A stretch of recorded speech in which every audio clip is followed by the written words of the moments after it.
বেলা 2:05 আগে হযরত শাহজালাল আন্তর্জাতিক বিমানবন্দর ছেড়ে যায় ওসমান হাদিকে বহন করা এয়ার অ্যাম্বুলেন্সটি। হাদির সঙ্গে আছেন তার ভাই আবু বকর সিদ্দিক। এর আগে বেলা 11:20 দিকে সিঙ্গাপুর থেকে ঢাকায় পৌঁছায় বিশেষ এই air ambulance. Gulf stream G100 সিরিজের এই এয়ার অ্যাম্বুলেন্সটিতে রয়েছে মেডিকেল সাপোর্টের সব সুযোগ সুবিধা।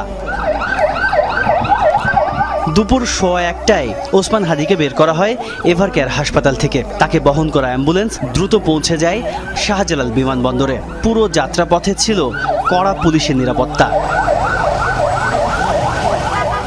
ইনকিলাব মঞ্চের আহ্বায়ক হাদিকে বিদায় দিতে বিমানবন্দরে যান স্বাস্থ্য উপদেষ্টা নূরজাহান বেগম, প্রধান উপদেষ্টার বিশেষ সহকারী ডাক্তার সাইদুর রহমান সহ বিমান বাহিনী ও বিমানবন্দরের ঊর্ধ্বতন কর্মকর্তারা। তারা জানান, সিঙ্গাপুরে হাদিকে দেখভাল করবেন সেদেশে নিয়োজিত বাংলাদেশের হাই কমিশনার ফেরদৌসী শাহরিয়ার।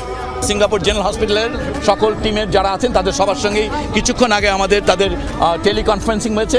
তারা নিশ্চিত করেছেন, এয়ার অ্যাম্বুলেন্স টিমের সঙ্গে টেলিকনফারেন্স করা হয়েছে, তারা নিশ্চিত করেছেন এবং এখন আমরা আশাবাদী যে তাকে অন্তত পক্ষে আমরা সিঙ্গাপুর জেনারেল হাসপাতালে, আপনারা জানেন এই অঞ্চলের মধ্যে নিউরোসার্জারিতে সবচেয়ে ভালো সেন্টার, এখন আমরা শুধুমাত্র হাদির জন্য দোয়া চাইব। গেল শুক্রবার নির্বাচনী প্রচারণায় যাওয়ার পথে সন্ত্রাসী হামলার শিকার হন ঢাকা ৮ আসনের সম্ভাব্য প্রার্থী শরীফ ওসমান হাদি।